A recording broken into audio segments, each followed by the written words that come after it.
तो इस क्वेश्चन में हम लोग विजुअली समझते हैं this concept of independence of perpendicular motions.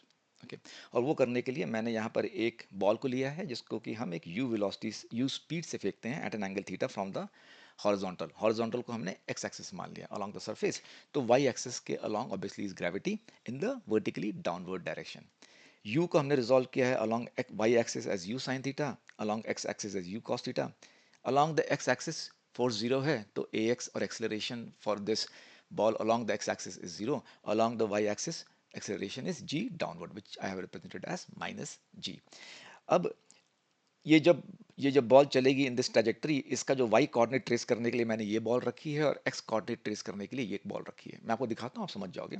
So as this ball is going up at any point in time, इस बॉल का इस ट्रेजेक्टरी में जो y मैपिंग है वो कोऑर्डिनेट मैपिंग इस बॉल के बेसिस पे है और इस बॉल के बेसिस पे x कोऑर्डिनेट की मैपिंग है इस बॉल की। तो जैसे जैसे ये बॉल जा रहा है, this y direction is mapping this का y coordinates and this is mapping this ball का x कोऑर्डिनेट।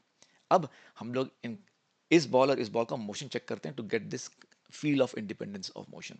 तो अगर आप एक्स एक्सिस के अलॉन्ग मोशन देखो तो ये बॉल राइट में जाएगी, initial speed u cos theta, acceleration zero, तो at any point in time speed will be constant along the x axis. तो देखो आप you'll get a feel of this कि देखो ये कांस्टेंट स्पीड से जा रहा है, इसकी स्पीड चेंज नहीं हो रही है, it is representing this motion, इसका मोशन, लेकिन अलॉन्ग एक्स एक्सिस ये स्पीड कांस्टेंट है।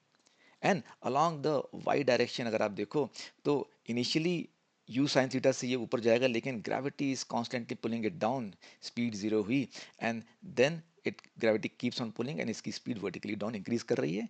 It is representing this thing falling, but y coordinate में it is just falling like this.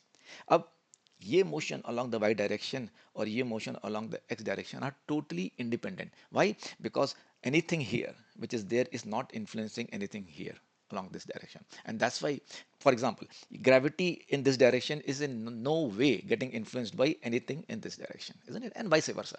So the reason why we are able to break this motion and show it as independent perpendicular motions, independent, these are simultaneous.